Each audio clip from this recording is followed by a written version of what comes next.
Hello everyone. Welcome back to the second episode of the series.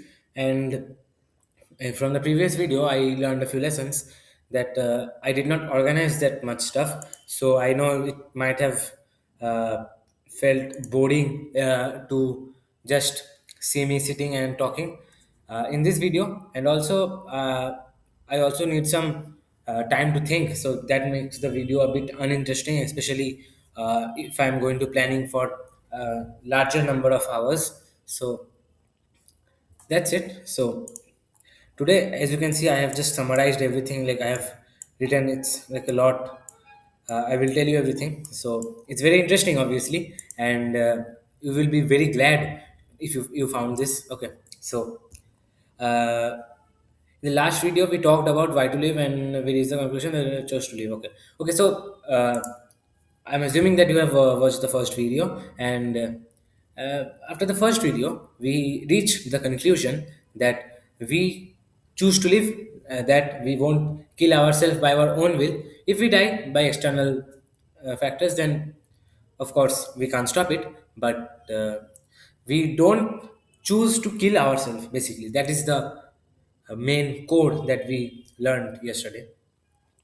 So, as I said in the previous video, also the very next question is how to live, and this question, how to live, you know, great philosophical question to be honest, because not only we but philosophers from what ancient Greek, Renaissance, and still today they talk about how to live. And right now, I'm doing also. I'm no philosopher, but right now we are also questioning the existence. Uh, how should we live, and how should we live life? Because if you go around in the society, you ask your friends, you ask your parents. One would tell another, and another would have another perspective. So it's just different, right? And let me just read it out. And to answer this question, for centuries, several philosophies have been given by various person, brands, religion, etc. So basically, let's say you are a religious person, then you follow a set of guidebook, or you know rule book kind of thing, that this is allowed, this is not allowed. And then some persons like Aristotle, Plato, Archimedes, and even the recent ones like Nietzsche, Kafka, and many others, they all have different philosophies. And you see brands, here the brands also, unknowingly they play a major role. Coca-Cola, okay, it's the company, to increase its production, it once use the logo, or once use the motto, that do what feels good. Okay, so basically they wanted to promote their product, and for that they told to do what feels good. So when you drink Coca-Cola, then obviously you will feel good, and they will make sales. So basically it's a kind of conspiracy, you can say, but rather not go into that. And also there's a company called Five Star, which is very popular in India. Advertisements and all, they show eat five star and do nothing. So it's also kind of philosophy. Many people adapt that, let it's more like let life run, and whatever happens happens. Okay, so these are basically as you can see, I have written a few of the you know major, or rather you can say important, prominent religions, or sorry, ideas, that is idealism, Buddhism, nihilism, materialism. These are different kinds of philosophies. You don't need to know any of them, like you don't need to study anything. I'm just giving a brief overview. There are more, like infinite. It's like never ending, right? So it's infinite. Many philosophies like idealism, Buddhism, nihilism, Stoicism, existentialism, absurdism, materialism. You just can read it, and then also the religious and philosophies, basically, as I was talking about this, Islamism and Hindu, religious scriptures, and Christianity, and then also cynicism, totalitarian, Marxism. These are during the World War and all those kind of thing, all those kind of period, where there was a war between socialists and dictators. So liberalism and all this. So many of you have, I think you have followed, like materialism. Materialism, it tells like you follow material senses and don't care about life itself. And existentialism and absurd nihilism is like nothing matters. It's like every nothing is true in this world. It's that kind of thing. And obviously what I'm telling right now is just a brief overview. The real philosophies are much more deeper and more informed. I'm not here to teach philosophies. I'm just telling you and giving a brief overview of what you can get. And there are, as I told, there are infinite. This is just the famous, a few of the famous you might have heard. Stoicism, basically, where you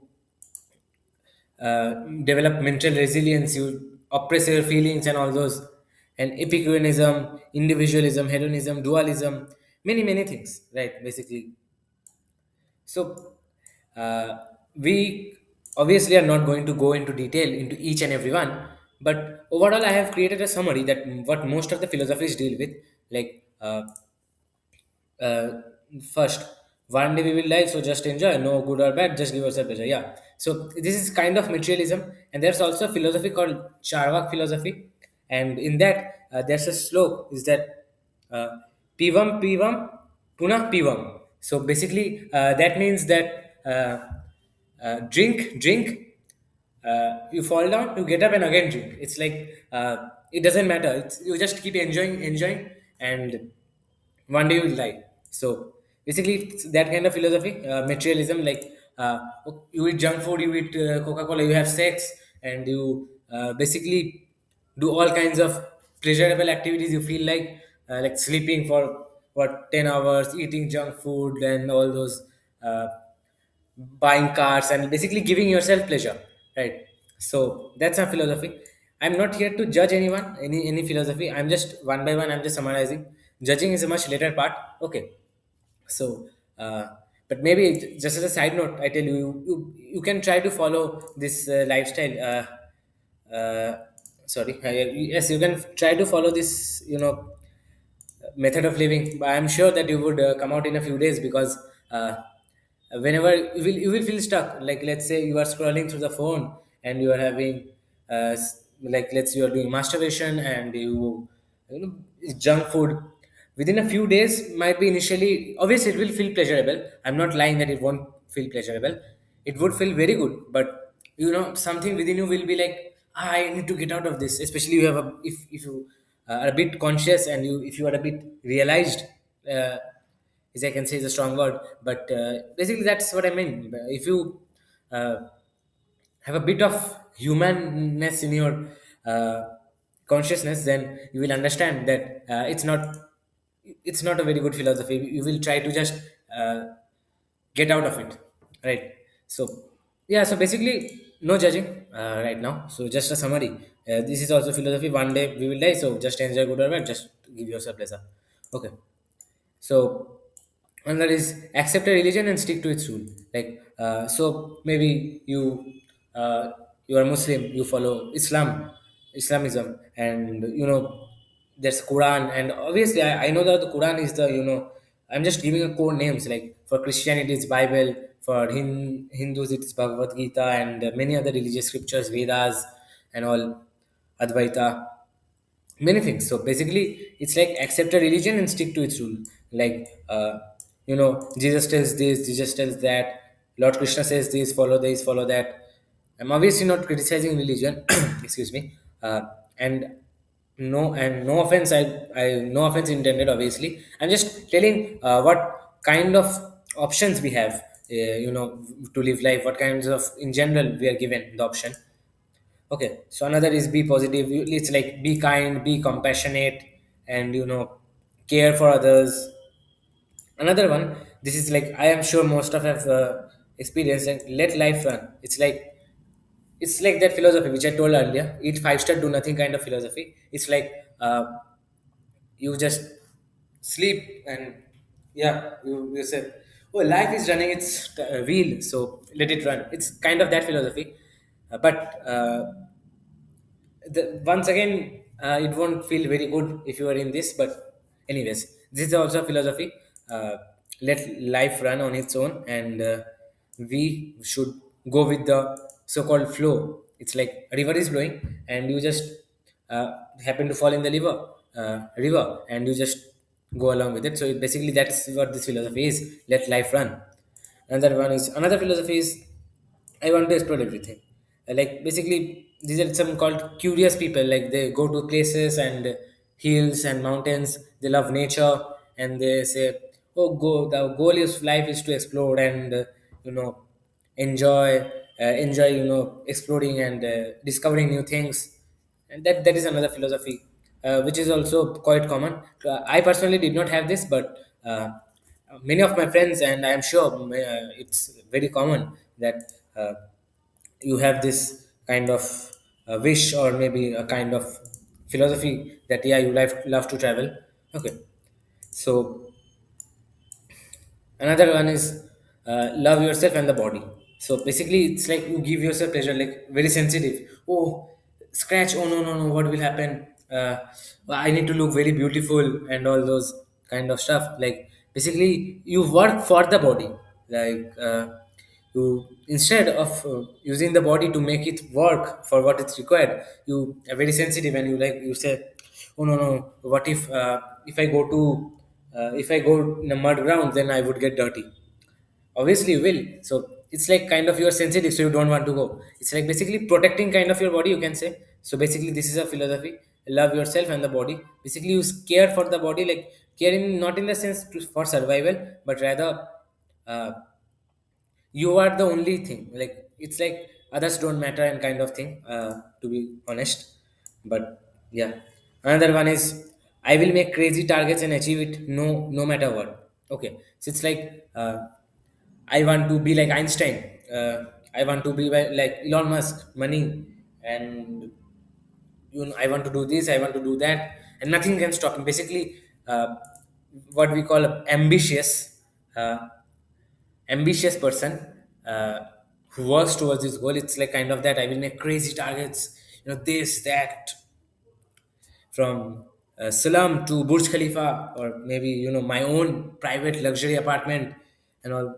Basically, not only money purposes, I'm also talking about academic stuff and also things like that. Basically, setting very high goals. Like basically, I hope you get my point. Like it's setting like very high goals and achieving it no matter what. Like some people have this mindset also. And in generally the Indian philosophies in general, they talk about attain peace, moksha. Like Buddhism, there are the principles of living, right action and right work and right many things. I just can't remember now. Basically, it's a liberation from the cycle of birth and rebirth. Basically, that is moksha. Peace means eternal joy, not like you got joy but it's finished later. So basically, the Indian philosophies talk about this topic of attaining moksha and peace, etc., etc. Right? And another one is you live for others, be compassionate. Okay, so I think it is like this philosophy is like be positive kind of thing. It's like live for others, be compassionate, give people money, uh, do without expecting return and all those things. It falls in this category. Okay, another one is challenge yourself. Yeah, so it's kind of like you know challenging. Like you should always try to build this kind of like stoicism. It's like you develop mental resilience. You just everything, like let's say you generally go to school by, let's say, some vehicle such as maybe bus or maybe by car. You tell, no, I will challenge myself. I will go by foot and I will return by foot and I will not be exhausted. It's like that. So it's like challenging. Let's say uh, I will not use my device, my electrical, my phone for 2 days. It's like challenging yourself at every point, and developing resilience and discipline kind of thing. It That kind of thing falls in this philosophy. Whether I can call this a philosophy or not, that's a different thing. It's kind of more like a mindset that people have. Okay, so another one is everything is meaningless, nothing matters. Yeah, so it's this one is kind of like nihilism. Basically nihilism, it's very deep philosophy, but overall it's like that. Nothing matters, not even this video, right? You don't even care what is happening. uh, some people say that, why does it care, it doesn't matter, happened, and all those. But the same people, they also like, uh, you know they have very internal high craving. Like, let's say, uh, they say, oh, I don't like girls, like, nothing matters, we have to die one day, what's the use of being in a relationship, it's just boring and stuff. But another thing is that from internal, if, like, let's say, beautiful girl, she passes by the person, okay, then this same person who told that nothing matters, everything is meaningless, will feel attracted towards the girl, and slight craving of being in a relationship, or maybe flirting with her, will come to his mind. It's the same people who is the same person who just told that everything is meaningless, nothing matters. The same person is again, craving the attention for a girl. Okay, so it's just not some individual kind of thing. It's just collective. We like to think that we are the philosophy, but in most of the cases we are not. Okay, so that was this nihilism kind of thing, nothing matters. So if nothing was matter, why are you sitting here? You do something else. Why are you listening to this video? Some people also have this kind of nihilism type of nothing matters, it's just all worldly pleasures and stuff. Of course it is, but are we for real? Is really, like, if a girl passes by you, if you are given tasty food, won't you feel the urge? I know you would maybe feel the urge, but would you be always able to resist it? Or if everything is meaningless, why live then? Right? So that's a philosophy. Excuse me. Another one is do what you are skilled at. Okay, so let's say, some this is also like, this is kind of, conditioning, or maybe advice we receive from most of the motivational speakers, or maybe our parents sometimes, that doing what we are skilled at. Like, let's say you are good at playing guitar, and you are good at, let's say, sports, then do that. Why are you entering some other field? So it's like that. Do what you are skilled in. Basically, your area of expertise, you work upon that. Okay, and next one, do what's in your hand. Okay. Oh yeah. So basically, this is also kind of philosophy. I also lived through it. Do what's in your hand. Like, whatever has happened, happened. That's past is past.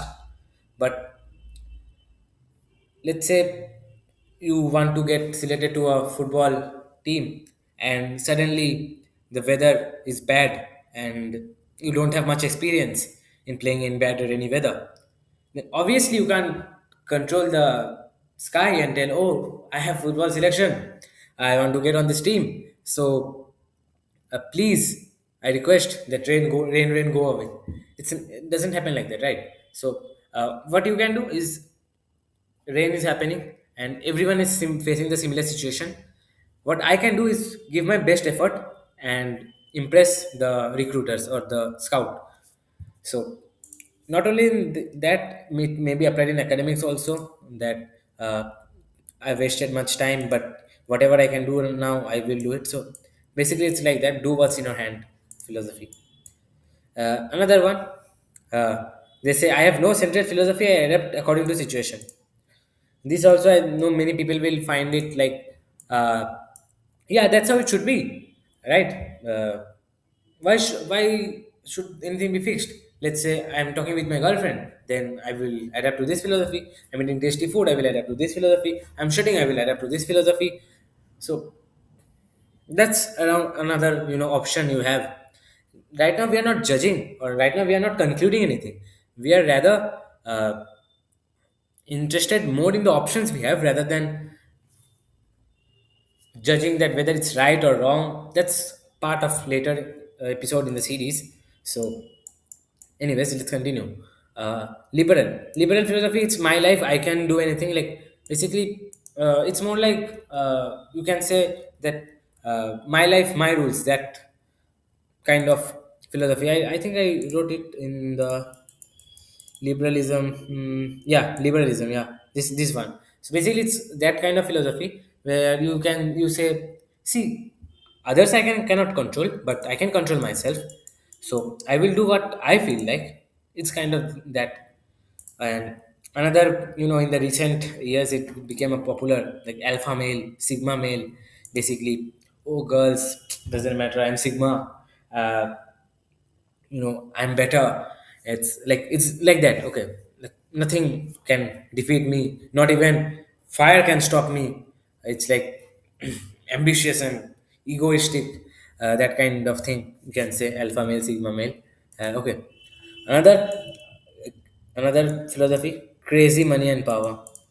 A lot of people have this philosophy. Like, even I had, I won't lie, like crazy money, data, Elon Musk, richest person, 50 cars, Lamborghini, Bugatti, and Maybach, limousine, whatnot, power, control the world, right? Dominate, suppress, and that philosophy is also very common. Crazy money, power, and all this. A very important one, to be honest. Important means in a very popular one, especially nowadays. Motivational speakers, so-called motivational speakers, they give this as a motivation that, oh, you do this, crazy money, power, girls, everything. So they give you a sense of false security, right? And these are just a few. There are infinite, believe me, infinite explanations, infinite number of ways which you can follow. These are the most common ones, I'm just telling again and again. This has nothing to do with any other, like, if you, it might be that you follow another philosophy apart from this, but these are the most common. And I'm just talking in general that they have this all philosophies, right, or rather center of living. So that was all the options we have, but uh, now we have seen the options, right? So how do we choose? uh, because some might feel like, yeah, religion, God is everything. Some may feel uh, crazy money, power, and others may think compassionate, targets, and some moksha, peace philosophies, Indian philosophies. Uh, do what feels good, nothing matters. How do we decide, like, exactly what, on what basis should we judge that it's right or wrong? So I've just written it down here as well. In these philosophies are very intellectual and deep. Some are just against obvious facts. Some are not practically applicable. Some are just like a set of instructions. Yeah. So what I did just here was a brief summary, as I mentioned earlier. So they're much more intellectual and deep in actuality, right? However, while some are just against obvious facts, like they say that I will make crazy targets and achieve no matter what. This kind of philosophy. This is like uh, obvious fact. Like, you just can't make anything your target. You if you say like, oh, I will control the sky, very high target. Like, God can do it. I will become God. That's just against obvious facts. Like, you can say, I can, you know, I can prove, let's say someone has in the childhood has written 2 plus 2 is equal to, let's say, 1. Then the teacher scold that child, and the child, in his ego, he tells, when I will grow up, I will prove that 2 plus 2 is not 4, 2 plus 2 is 1. Yeah, that's obviously wrong, and that would never happen, right? So it's just some go against the obvious facts, and obviously it's not, you should not believe in it, because what goes against obvious facts, the truth, then how can you find peace in that which is not the truth, right? We'll explain this in more deep as we go through it. Okay, some are not practically applicable. Yeah, that's this one, as I told, that everything is meaningless, nothing matters. And let life run and all these, and then one day you will die, so just good or bad, just give yourself pleasure. So basically, these are just not practically applicable. Like, you just can't give yourself pleasure in any way. You can't just keep drinking and all, because that's not practical at all. And again, everything is meaningless, nothing matters. Again, that girl example, food example, whatever you relate or whatever you feel like is better, again, uh, it's not practically applicable. Like, it would matter if someone comes and slaps you in the cheek. Would you still say that everything is meaningless, nothing matters? Obviously not. You will get angry, right? Let life run, this is also same kind of thing. I hope you can just understand. Some are just like a set of instructions, as I told that religious philosophies and rules. Basically, you do this, this is good for the society, you follow this, then you will achieve success. And that is basically the concept of uh, rule and guidelines, you can say, a bit of guidelines, uh, without much explaining the logic. Obviously there must be some logic upon which these guidelines are based, but you don't know it. And it would, if you don't know the truth, then it would just like appear it's like a set of instruction. Even in this series, if you don't understand, you don't self observe yourself, which the point I will come to that in a few minutes. Then this will also feel like a forced model on you, right? So let me just read the next passage. It is not obvious. So many things you hear, see, and think have an effect on you. I am sure you have lived through many of these philosophies, either knowingly or unknowingly. You have tried out everything, but still can't figure out the best. Or does any best actually exist? You are looking a complete answer, not adaptive kind. Why should I struggle hard? Do I even matter at all? Can a single philosophy be my core, which explains everything? My feelings, action, society, friends, relationships, academics, feeling lonely, etc. Right. So, as I mentioned, you have heard so many things from your friends, from families, teachers. All these philosophies, I'm sure you must have heard. Crazy money power, sigma alpha male, do what's in your hand, what you're skilled at, challenge yourself, accept religion, enjoy life, love your body, attain moksha, be compassionate, kind, morality, moral values. I'm sure you have heard all this, but and you also have lived through many of them, right? I'm sure, because these are one of the most common, so common for a reason, right? So yeah, uh, but even now something feels empty. That's why you're in this video, right? You feel that something's the missing piece is missing, the missing puzzle is the missing piece of the puzzle is missing. So what is that? I want to know the truth. So, right, everything, but still can figure out the best? Or does any best actually exist? Now, I know some of you might have, been shocked. Uh, might not even exist. Yeah, of course, because we are human beings. We don't know what's the truth in most of the cases. But uh, but still, there would be some way, right? Yeah, of course, there is some way. But uh, I know it might sound harsh and a bit offensive that you have to do the hard work on your end to know what that best is. I'm coming to that. I have written it, so no matter. So you are looking for a complete answer, not adaptive kind. Like, what is this? Like, one for one thing I follow another philosophy. One thing I do like this, another thing I do like that.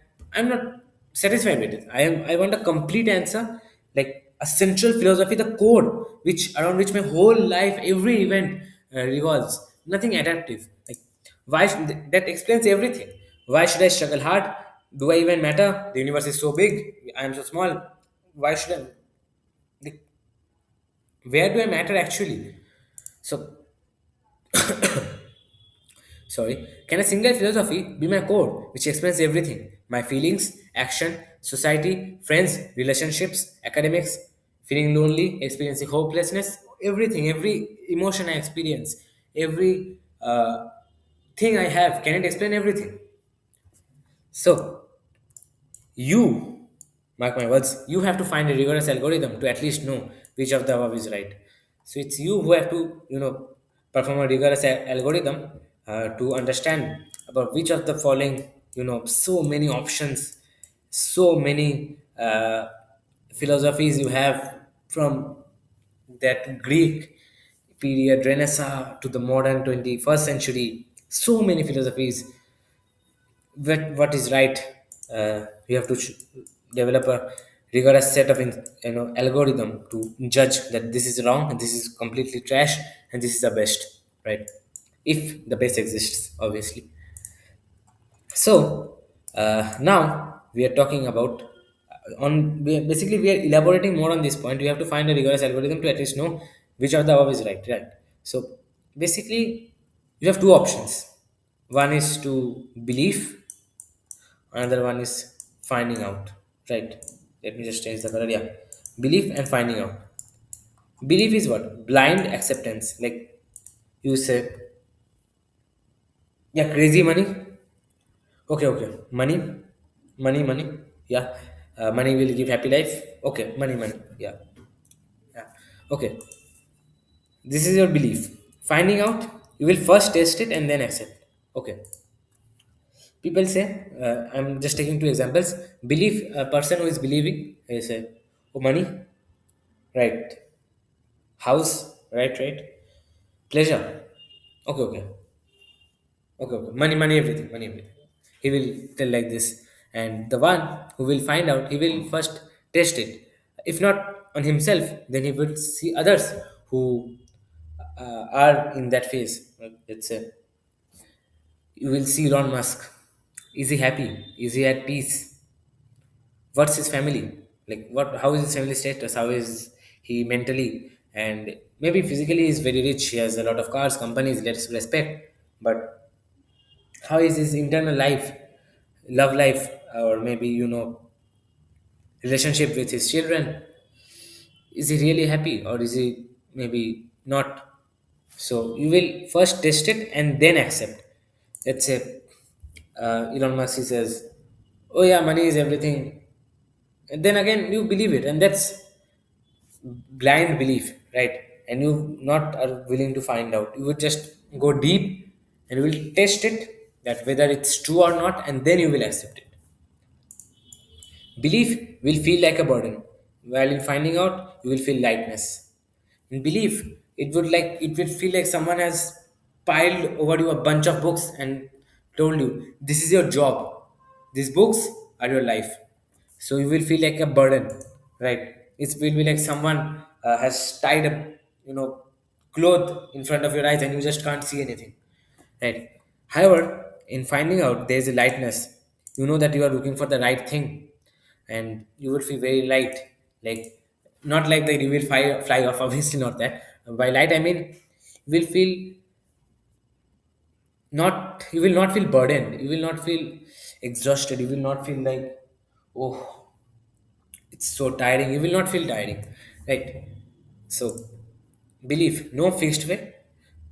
Finding out rigorous algorithm. Yeah. So, as I mentioned, for finding out the right philosophy, you need to adapt a rigorous algorithm that rejects most of them and selects the best for you.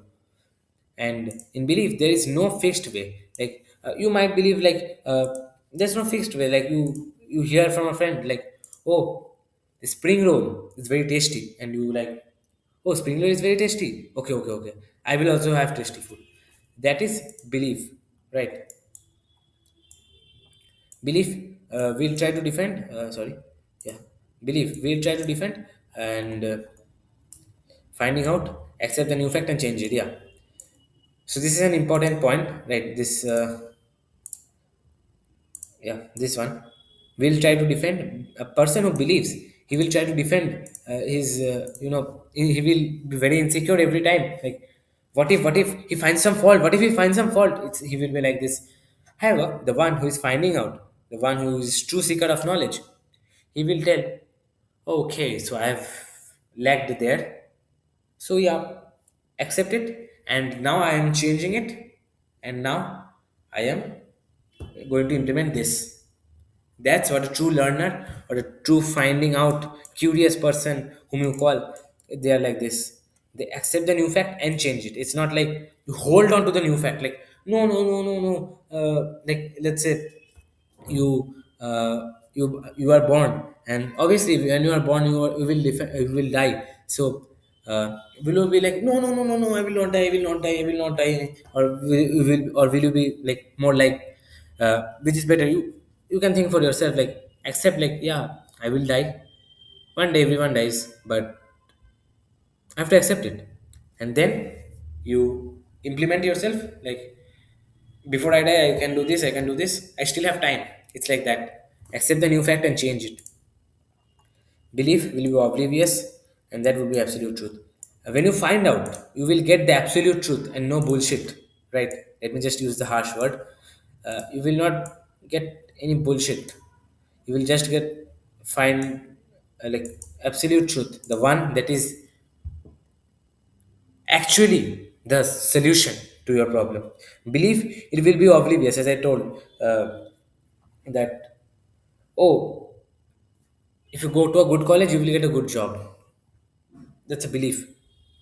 So you will be oblivious. Like, it, it can be explained in a better. I am not finding a good example, but basically, what I'm trying to say is that when I say belief, when you believe without finding or testing it out, then you're oblivious to the truth. You don't know what the truth actually is. You are just dealing with some imposed force rules on you, right? So, the scientific way. So I'm sure whoever has studied there up to grade six, I know it's also a bit of common sense. How are scientific experiments or theorems carried out? First you observe, then you make a hypothesis, then test the hypothesis, and then result. Like, let's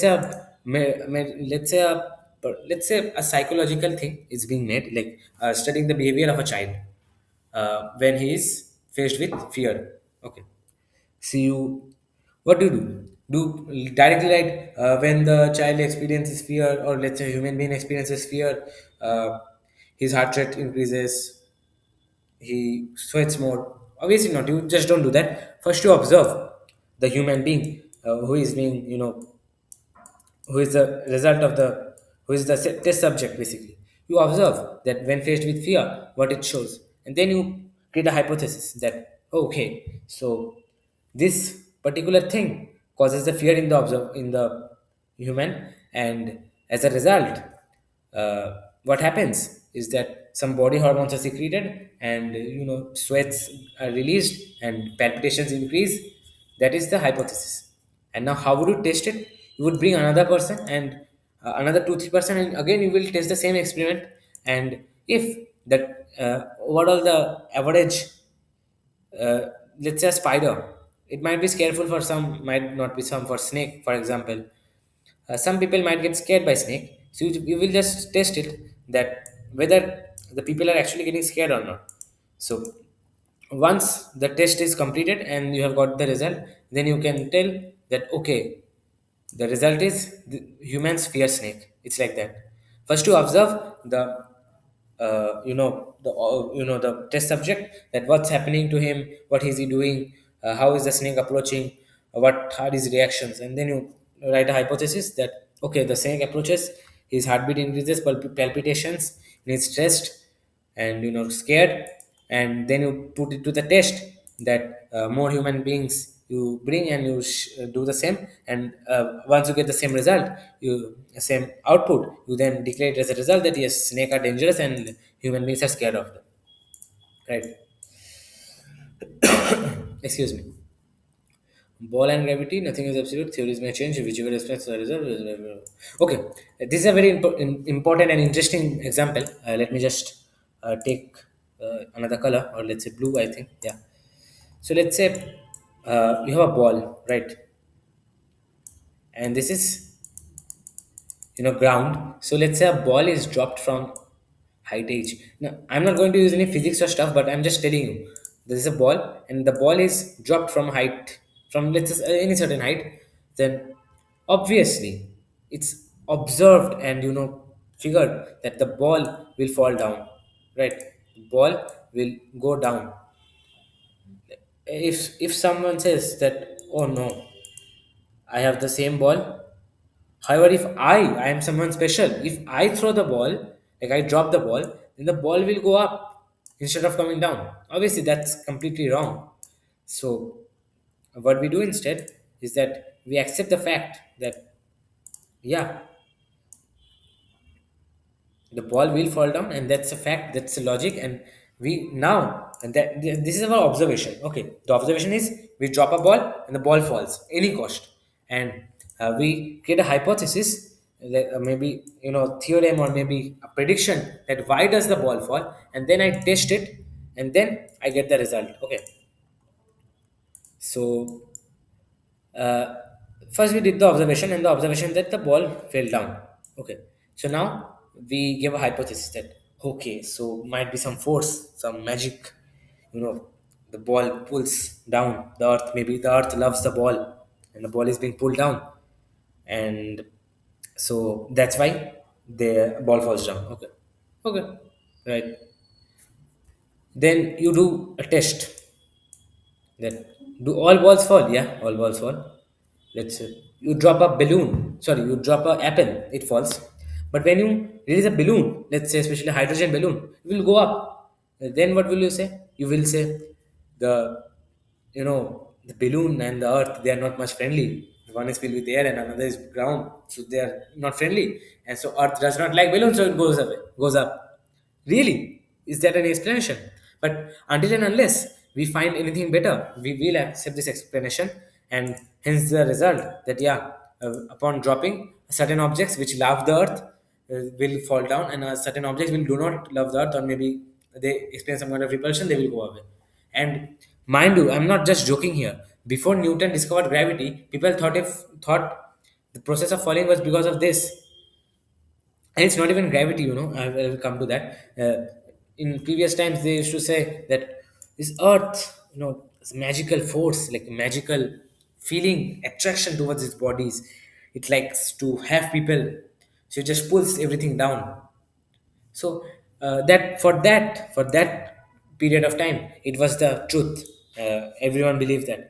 However, later, as we know, Newton came, and he almost told the same thing, but more in more scientific manner. He told that, uh, oh, see, it's not some magical force. It's like a gravity. Whenever you keep a ball, it falls down because the gravitational force is acting down. However, when you drop a balloon or any flying object, then the upward force is more and the downward force is less, so it just goes up. That is a more scientific and more refined explanation, rather than just yeah, some magical force is pulling. So, and Earth loves and Earth hates some things. So it's like that. More better. However, Einstein, he gave an even a better example. Like, let me just see if I can get, it's a newspaper, right? So, what Einstein told that, let's say, here is the newspaper. Let's say this is a space-time curve which is flat. I know it might be sounding a bit complex, but it's very interesting. Just look at it. Uh, After that, we'll just finish it off. So let's say this is the space-time curve, and let's say this is our Earth. This is just a bottle of medicine, so I'm just keeping it. This is the Earth, and see, because the Earth is here, there is a bit of curvature. The space-time has plane has been curved, and let's say you have another. Let's say this is another, nail, and you drop it, and so if you I will paint a bit of the experiment. I'm sure you have seen it. It will, like, if you compress it, let me just compress it with my hand. uh, yeah, so if you just compress it, like this, and you drop the pin, then the pin would go to the center, as you can see, right? And so I will I know it's not possible for me much to explain, because the camera angle is not allowing me. Basically, you keep it here. I'm just folding it. Okay, so you just keep it here. So yeah, so it's coming in the middle, right? So that's what Einstein told. Einstein told that the space-time curve is the Earth curves the space-time plane, and then there's this force to stabilize, and basically the equilibrium, if you have studied, so it tends to return back to its original position. And I'm just taking it brief. I don't even know what the real theory of theory he gave, but it's just a theory. So nothing is absolute. Theories may change, and whichever explains all the results in the best way will be accepted. Like previously, when no, Newton was not there, Einstein was not there. The only explanation was that magical force, and some like Earth, some don't. That was the best explanation, and so that was adopted. But later, as Newton came, then that was completely rejected. It was called a nonsense idea, and this gravity exists, this kind of thing, this knowledge, it became the absolute truth. And now when Einstein came, he even rejected that, and he told that no, that is the space-time curve. Who knows, someone will come in the future and he will prove Einstein wrong, like wrong in the sense he will give a more accurate and scientific definition of why this gravity and how it works, right? So that is the scientific way. In the scientific way, you don't like just defend, you just don't do like, oh, it's the ball will go down. So in any case, nothing can happen. If I throw the ball up also like with speed, then also the ball will not go up, it will come down. Initially, obviously it will come down, but initially also it will come down. It's just against facts. So basically that is the scientific way: observation, hypothesis, test, and result. Right. So I hope you understood this ball and gravity example very well. Very interesting example and analogy. So now we have a few types of science, like which we study about world science, social science, and self knowledge. So world science is what? Basically the natural world, biology, physics, chemistry, how humans are made, how life works. Basically, all those things falls in the category of world science. Social science, it's like social science, psychology, not philosophy, psychology. Psychology means observing child's behavior. What effects does this kind of drug have upon humans? That is the social science. However, the social science is not 100% reliable. Do you know why? Because let's say if someone asks you, let's say you are given food, someone asks you, "Do you like this food?" Most of them, it's a tasty food. Some of them will say, "Yes, yes, I like this. It's totally great."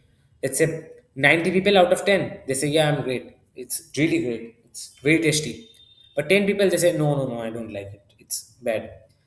But they might be lying because there's no surety that the rest 10 people are lying. Sorry, you're telling the truth, that the 90 people are telling the lie or not, because it might be the even the opposite way around. So basically you can lie to others, right? So social science is like, overall in a broad perspective, it's fine. But when you want to learn more about yourself, you can't you can't rely on social science. It's not 100% reliable. Very good, uh, you know way, but it's not 100% reliable. Self knowledge, on the other hand, is 100% reliable, because uh, in self knowledge, what you do is you observe yourself. It's not like someone external does it from you. You yourself observe yourself. So how will you lie to yourself? Like you say you ate this food, let's say sweet, and you told your, yeah, yeah, and you are like, yeah, it was very tasty. How can you lie that no, no, it was not tasty? I don't believe. It's not like that. So, uh, hence you yourself have to observe yourself, because you are 100% truthful to yourself, completely reliable. Yeah. So basically, that's what I mean. So self knowledge is 100% reliable because you yourself are observing, and then you are 100% truthful to yourself, and you are completely reliable, because there's no chance of messing up. Because there's no chance of lying to yourself. How can you lie to yourself, right? You know the truth, right? So they are the type of sciences we deal with: world science, social science, self knowledge. And in world science, one advantage over self knowledge is that we can build upon what is previously there. Like in mechanics, it's not like we don't have to start from start again. Like, oh, ball is falling, friction. It's not like that. A scientist comes, he studies up to this friction, concepts of rotation and all, and then he goes on to make further quantum level research, discoveries, space, etc., etc. So yeah, you don't have to start from the scratch. However, from self knowledge is, it's different to everyone. I will have different observations. You will have different observations. So the big disadvantage is that in self knowledge you have to start from scratch. So that might be a bit disappointing to hear, but that's it. We can't do anything, right? So it's life, right? It's not going to be easy. So, however, I have made some observations on my life, and my mentor also. He's told me all this, and I'm just trying to share the same with you in English language because he told in vernacular language. So uh, I use his notes and some kind of preaching, you can say. So, anyways, what do I observe? What did I and what did my mentor observe? And he told me, okay, we live life like components in a kind of rooms or box type. You wake up, exercise, study, work, enjoy with family, eat food, and repeat. So, it's like a kind of boxes, or we live in rooms. Let's say there's a long gallery, and there's a room. Let's say the room for work. Let's say room for your kids, if or maybe room for your academics, room for your friends, relationships. Let's say other sexual pleasures, sexual pleasures, etc. So that is that is basically what I meant by this. We live life like components in a kind of rooms or box type. You wake up, you exercise, study, work, enjoy with family, eat food, repeat, etc. Right? In your whole day, you are either living in these components or thinking or planning about going into them. So, in the whole day, you do this kind of actions, enjoy with family, eat food, and all those. So, what are you doing is that either you go into this room, or rather you are standing in the gallery for a bit, and then deciding which room to go next. Like, let's say this is work room, this is your entertainment room. Entertainment rooms are not like this. It's much more detailed. I will come to that in the next episode.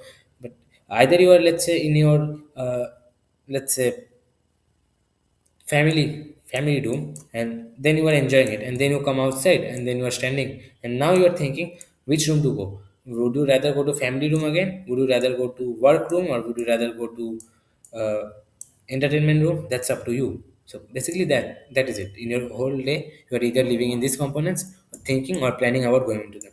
Okay. In one particular component, you are either happy, sad, depressed, traumatized, hopeless, despair, lonely, excited, greed, insecure, all kind of emotions, whatever you experience, right? So might be, let's say your relationship is not going good, and then you might feel traumatized because of that, like, oh, my girlfriend has left me. And let's say your father has brought you a new gift, let's say a new toy or something, or maybe some new course which you really wanted to purchase, and then you are like, oh, I'm feeling so fulfilled, I'm feeling so happy. Like, let's say you came into relationship for the first time, or maybe let's say you ate a very good food, then what happened? Then you felt happy, then you felt excited, and fulfillment, you temporary fulfillment you felt. However, let's say you did not get to eat your favorite food, or like, let's say your girlfriend broke up with you, or you had an argument, then what do you feel? Sad, depressed, hopeless, despair. And let's say your girlfriend talks with another male friend, then what do you feel? Insecure, greed, that let's say you have some money, or let's say had some food, and you are like, you want more, you want more, you want more food. Like, I want more, I want more. It's like that. So basically, the same room you are there, but like, not the same room, but you go into different rooms and you experience different kind of emotions: happiness, sadness, depression, trauma. Let's say you have PTSD, or some childhood traumas, or maybe accidents. You feel hopeless, despair, like, what will happen? I'm just inferior, and all this kind of complexes happen. So basically, I'm just talking about the emotions you experience in various rooms. Maybe in family room, you are very happy. In work room, let's say your boss is shouting on you, so you like feel sad, depressed. In the entertainment room, then again you are greed, like this greed, insecure, care. This comes about care. How can care come? Let's say your family, you care for your girlfriend. That kind of room, that brings the the sense of care and possessive, that kind. And some components are indifferent. There is a restlessness when a certain component is lived longer. Okay, this is a bit deep, so I will come to that in a bit. Some have very deep pains, trauma, as I told that. Let's say had a very painful incident. You saw someone getting tortured, or maybe accident and stuff as a child, you know, many things. Some have very deep pains, trauma, etc. So basically, if you go into that room, let's say you go to in let's say you have married and two of your wives have cheated on you, and now if you go again to this talk of marriage, the room of marriage or family, then you feel like very deep pain and feel like there's trauma, right?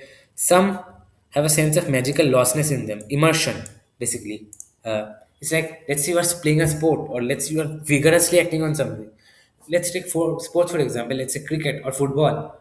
Then you will feel like, if you play intensely, you will feel like time is just going on away on its own. Let's say you like painting, like brush like this, like Leonardo da Vinci, you just the perfect stroke, master, innovation, you know uh, drawing, playing sports, especially sports is a very good example of immersion, right? They have a sense of magical lostness, right? These rooms, let's say this is your sports room, and you like to play it very much, and you just go into it and you play vigorously, you will find immersion, like sense of lostness, you will lose track of time, right?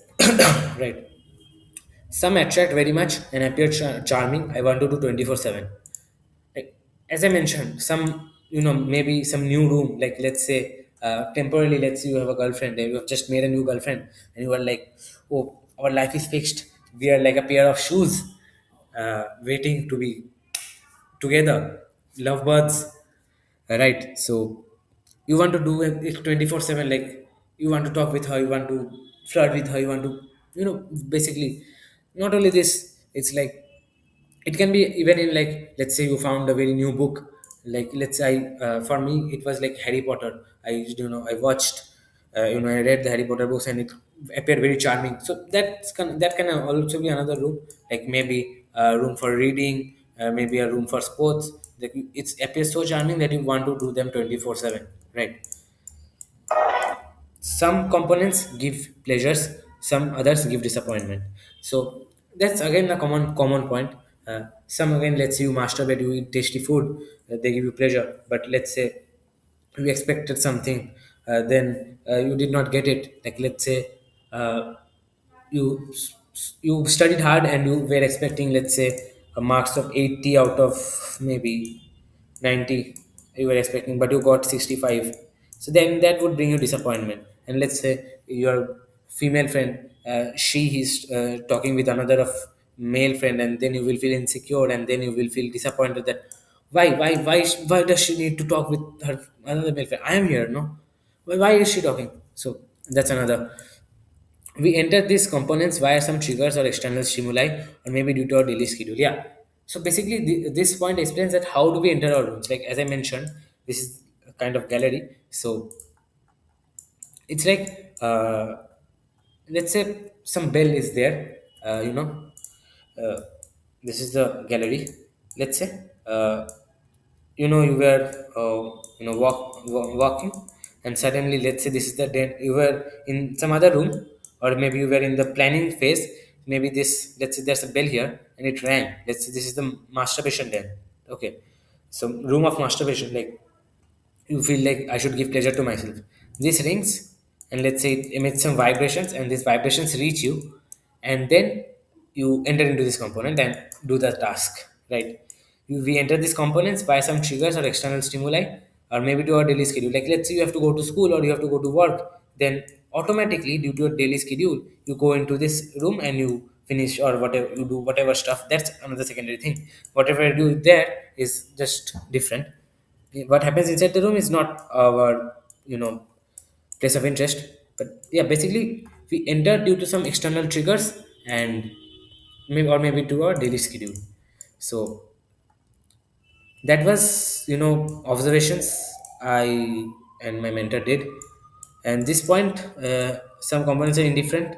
This is a very deep point, which right now if I discuss it more, won't be very useful. So what I will do is I will make the next video and I will explain all this in much more detail. So this was the episode 2 of this live series Project L. So Please share this to your friends, and also please observe yourself. These are observations made by me, so you need to observe yourself and give output. And I hope you will be able to relate to some of this. So see you later. Bye.